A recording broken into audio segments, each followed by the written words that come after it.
Hello dear students, today we are going to continue the part that we were discussing in the previous lecture. आपण last लेक्चरमध्ये ionic bond ही concept बघितली.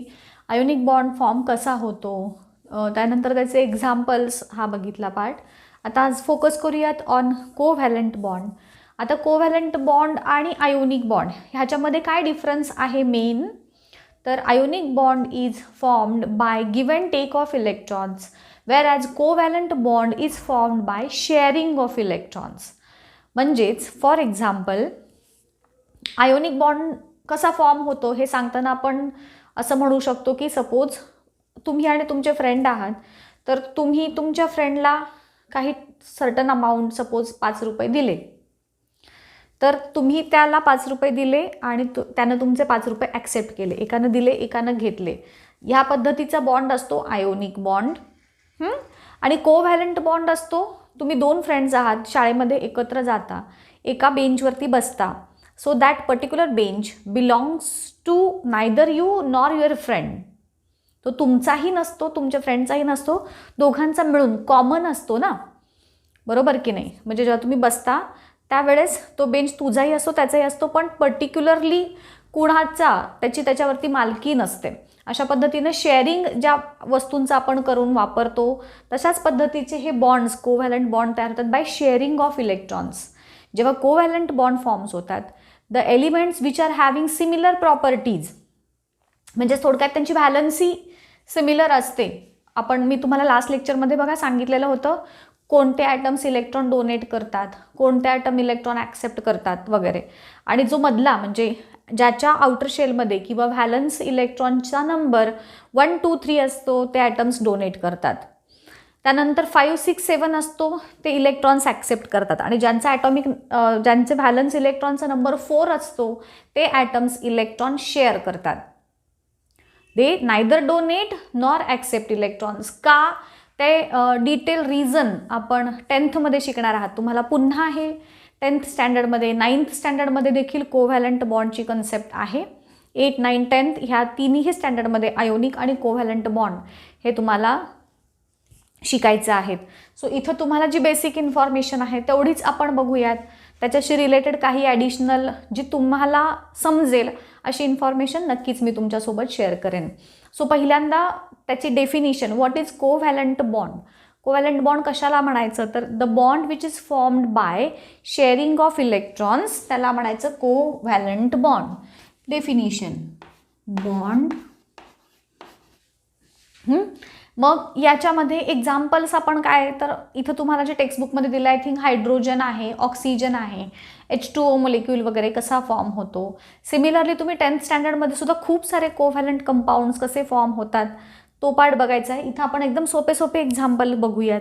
याच्यात जसं की मी तुम्हाला सांगितलं शेअरिंग ऑफ इलेक्ट्रॉन्स. मग काय होतं, तर अगेन जसं आपण आयोनिक कंपाऊंड फॉर्म करताना त्यांचे ॲटॉमिक नंबरवरून त्यांचा इलेक्ट्रॉनिक कॉन्फिगरेशन बघितलेलं होतं, आणि मग कॉन्फिगरेशनवरून किती इलेक्ट्रॉन डोनेट ॲक्सेप्ट करणार हा पार्ट बघितलेला होता. इथे देखील आपल्याला ॲटॉमिक नंबर आणि त्यांची व्हॅलन्स इलेक्ट्रॉनचा नंबर हा कन्सिडर करायचा आहे while representing the formation of covalent bond. इथे तुम्हाला जे सिम्पल एक्झाम्पल दिलं it is formation of H2 molecule. Example देऊन सांगते हे कशा पद्धतीनं कोव्हॅलंट बॉन्ड फॉर्म होतो, समजायला थोडंसं सोपं पडेल. आता एक लक्षात घ्या हां, थोडं आता मी बेसिक सांगते ह्याच्याशी रिलेटेड. हायड्रोजन मी जसं सांगितलं तो नेचरमध्ये म्हणजे नुसता जेव्हा आपण ॲटम म्हणतो, हां हायड्रोजन ॲटम जेव्हा म्हणतो आपण तेव्हा आपण त्याला नुसता H ह्या सिम्बॉलने इंडिकेट करतो. म्हणजे जेव्हा एलिमेंट आहे आपल्याला सांगायचं आहे तेव्हा हा हायड्रोजन ॲटमच्या फॉर्ममध्ये आपण सांगतो. As hydrogen is more reactive, नेचरमध्ये हायड्रोजन नुसता H या ॲटमच्या स्वरूपात आढळून येत नाही, तर तो रिॲक्टिव्ह असल्या कारणानं तो it always exist in the form of H2 molecule. म्हणजे नुसता ॲटम कधी आपण जेव्हा स्टडी करतो किंवा त्याच्या प्रॉपर्टीज वगैरे बघतात तेव्हा आपण hydrogen as an atom study केला, पण नेचरमध्ये आता आपण जेव्हा हवेतला हायड्रोजन किंवा हवेमधला हायड्रोजन गॅस किंवा अशी जेव्हा टर्मिनॉलॉजीज यूज करतो तिथे हा हायड्रोजन H ह्या ॲटमच्या फॉर्ममध्ये नाही, तर it exist in the form of H2 molecule.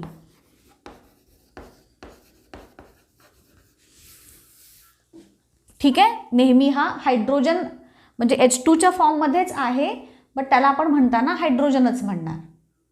हा ॲटम, हा मोलेक्यूल. आणि तुम्हाला मी सांगितलं तर बघा, आयन H+ हा आयनच्या फॉर्ममध्ये असतो. समटाईम्स हा हायड्रोजन इलेक्ट्रॉन डोनेट पण करतो, जस्ट लाईक मेटल्स.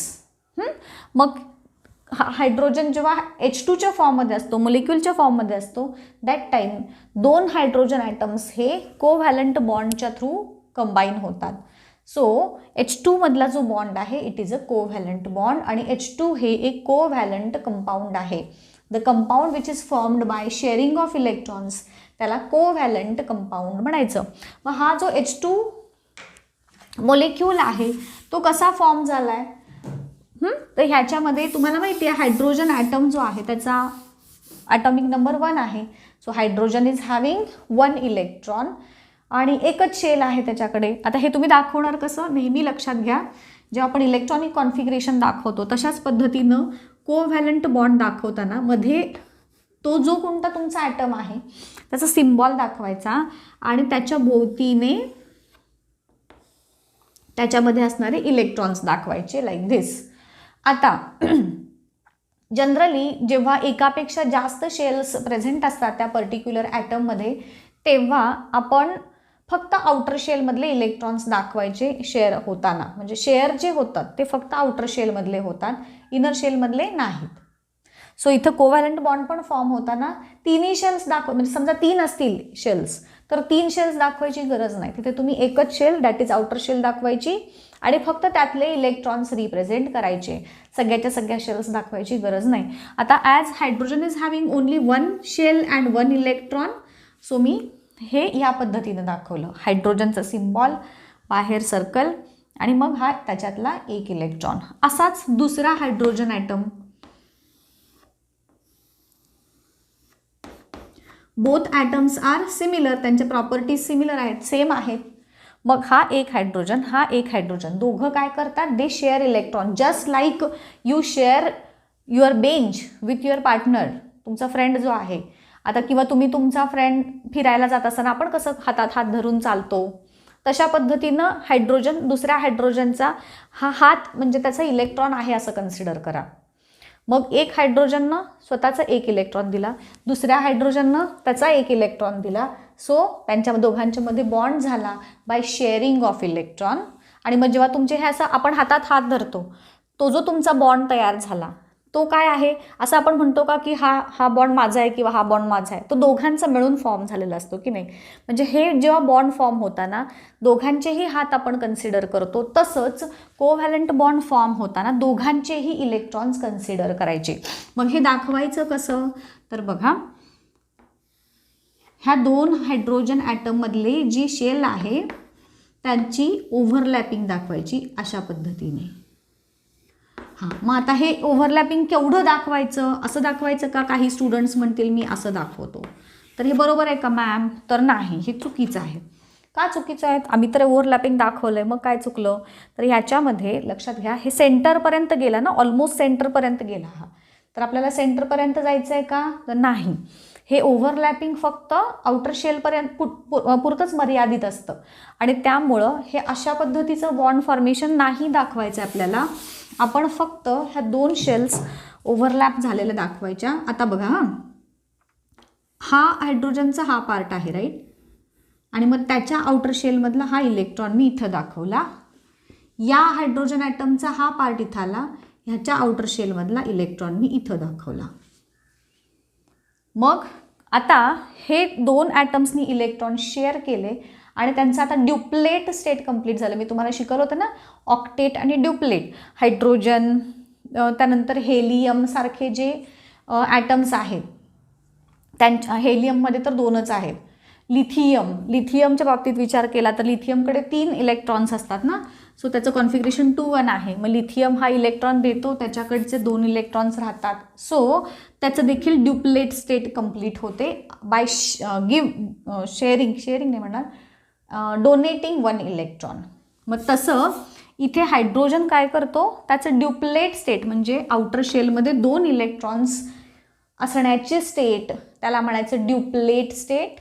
आणि या केसमध्ये देखील आपला बघा पहिला एलिमेंट आहे पिरियॉडिक टेबलमधला हायड्रोजन, दुसरा आहे हेलियम, तिसरा आहे लिथियम.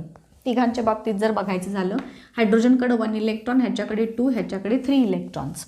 आता जेव्हा छोटे ॲटम्स आहेत पिरियॉडिक टेबलमधले सुरुवातीचे ॲटम्स, त्यांच्या केसमध्ये ह्या तिघांचं जर उदाहरण घेतलं आपण, तर लिथियमकडे 1 इलेक्ट्रॉन एक्स्ट्रा आहे, तो इलेक्ट्रॉन डोनेट करणार and it will tend to have 2 electrons in octet state. आणि मग तो ऑक्टेट स्टेटपर्यंत आला की हा हेलियम हा जो इनर्ट गॅस आहे, त्या इनर्ट गॅसचं सारखं स्टेबल कॉन्फिगरेशन ह्याचं अटेन झालं. मी पुन्हा एकदा सांगते, कोणताही ॲटम इलेक्ट्रॉन डोनेट, ॲक्सेप्ट किंवा शेअर यासाठी करतो बिकॉज त्याच्या आउटर शेलमध्ये त्याला किती इलेक्ट्रॉन्स हवेत, 8. हे आपण लास्ट लेक्चरमध्ये पण मी तुम्हाला सांगितलेलं होतं. 8 इलेक्ट्रॉन्स हवेत जर तो मोठा ॲटम असेल तर. आणि जर ह्यासारखे छोटे ॲटम्स असतील सुरुवातीचे, तर त्यांच्या आउटर शेलमध्ये 2 इलेक्ट्रॉन्स आले की ते सुद्धा स्टेबल बनतात. आउटर शेलमध्ये 2 इलेक्ट्रॉन येण्याच्या जी प्रोसेस आहे किंवा येणं त्याला म्हणतात ड्युप्लेट स्टेट कंप्लीट होणं. आणि आउटर शेलमध्ये 8 इलेक्ट्रॉन्स येणं त्याला म्हणतात ऑक्टेट स्टेट कंप्लीट होणं. बोथ कंडिशन्समध्ये तो ॲटम स्टेबल होतो. इथे हायड्रोजनकडं अजून 1 इलेक्ट्रॉन आला की तो स्टेबल होणार बाय अटेनिंग ड्युप्लेट स्टेट. लिथियमकडचा 1 इलेक्ट्रॉन गेला की तो देखील स्टेबल होणार बाय अटेनिंग ड्युप्लेट स्टेट. कळालं? आता इथं हायड्रोजन काय करतोय बघा, तर 2 हायड्रोजन ॲटम्स एकत्र येतात, दे शेअर देअर इलेक्ट्रॉन्स. आता ह्या हायड्रोजनचे पण इलेक्ट्रॉन जेव्हा आपण काउंट करतो तेव्हा हे 2 काउंट करायचे. ह्याचं स्टेबल ड्युप्लेट स्टेट कंप्लीट झालं, ह्याचा पण इलेक्ट्रॉन्स काउंट करताना हे दोन्ही काउंट करायचे. जसं मी तुम्हाला सांगितलं, हात आणि हात तुम्ही जेव्हा मित्र हातात धरता तर हा बॉन्ड जो असतो तो दोघांचा मिळून तयार झालेला असतो, कुणाच्या एकाचा नसतो. तसंच हे बॉन्डसुद्धा कुणाच्या एका हायड्रोजनचं ड्युप्लेट स्टेट कंप्लीट होण्यासाठी आपण काउंट नाही करणार, दोघांसाठीही करणार. आणि दस यांच्यामध्ये ड्युप्लेट स्टेट कंप्लीट झाले आणि हा जो बॉन्ड फॉर्म झाला त्याला म्हणतात covalent bond which is formed by sharing of electron. आता बघा याच्यात हे किती इलेक्ट्रॉन शेअर झाले, ह्याचा 1 ह्याचा 1 म्हणजे 2 इलेक्ट्रॉन शेअर झाले. बघा मी काय सांगते पुन्हा ऐका, हे 2 हायड्रोजननी, एका हायड्रोजनचा 1 इलेक्ट्रॉन, दुसऱ्या हायड्रोजनचा 1 इलेक्ट्रॉन, 2 इलेक्ट्रॉन्स शेअर होऊन 1 बॉन्ड तयार झाला. फॉर एक्झाम्पल तुमचा 1 हात, तुमच्या फ्रेंडचा 1 हात, 2 हात शेअर होऊन 1 बॉन्ड तयार झाला तसाच ह्याचा 1 इलेक्ट्रॉन, ह्याचा 1 इलेक्ट्रॉन, 2 इलेक्ट्रॉन शेअर होऊन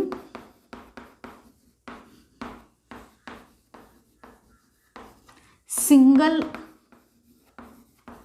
कोव्हॅलंट बॉन्ड तयार होतो बाय शेअरिंग ऑफ 2 इलेक्ट्रॉन्स. मग ह्यानं 2 दिले, ह्यानं 2 दिले, म्हणजे असे 2, ह्याचे 2, ह्याचे 2, मग किती बॉन्ड शेअर झाले 2 आणि त्याचे 2, 4 इलेक्ट्रॉनच्या शेअरिंगमधून डबल बॉन्ड फॉर्म झाला अँड सो ऑन. आलं लक्षात? 2 इलेक्ट्रॉनच्या शेअरिंगमधून 1 बॉन्ड तयार झाला, सिंगल बॉन्ड म्हणतात त्याला. 4 इलेक्ट्रॉनच्या शेअरिंगमधून 2, 2, 4 इलेक्ट्रॉनच्या शेअरिंगमधून डबल बॉन्ड तयार झाला आणि 6 इलेक्ट्रॉनच्या शेअरिंगमधून ट्रिपल बॉन्ड तयार होतो अँड सो ऑन. आता आपल्याला फक्त आय थिंक सिंगल बॉन्डच आहे फक्त बघण्यासाठी. तर हा हायड्रोजनचा बॉन्ड. आता हा रिप्रेझेंट कसा करायचा, तर ॲटमचे सिम्बॉल लिहायचे आणि त्या दोघांच्या मध्ये अशी डॅश दाखवायची. दिस डॅश रिप्रेझेंट्स कोव्हॅलंट बॉन्ड. आणि मग आपला H2 हा मोलेक्यूल तयार झाला. ह्या पद्धतीनं दाखवायचा. जेव्हा तुम्हाला एक्झाममध्ये विचारलं जाईल explain the formation of H2 molecule किंवा covalent bond in H2 molecule, तर तुम्ही सांगाल पहिल्यांदी कोव्हॅलंट बॉन्ड म्हणजे 5 मार्कांचा प्रश्न असेल तर डेफिनिशन वगैरे सगळं व्यवस्थित, मोस्टली 5 मार्कांचा 3 मार्कांचा असाच प्रश्न येतो. मग त्याच्यामध्ये डेफिनिशन सांगणार, it is the bond which is formed by sharing of electrons. Here 2 hydrogen atoms are having similar properties, so these 2 atoms share 1 electron with each other to attain the stable state, to attain the stable duplet state and become stable. So here ह्याचं representation तुम्ही या पद्धतीनं दाखवलं, हे आणि हे, एवढी व्यवस्थित माहिती सांगायची. Got it. आता असाच अजून एक दिलेला आहे एक्झाम्पल तुम्हाला, H2O मोलिक्यूलची फॉर्मेशन आणि HClची फॉर्मेशन. मग ती मी तुम्हाला नेक्स्ट लेक्चरमध्ये सांगते. हा व्हिडिओ कसा वाटला तो मात्र मला नक्की कळवा. इथेच थांबते. नेक्स्ट लेक्चरमध्ये ह्याच्या पुढचा part. Till then thank you and good bye.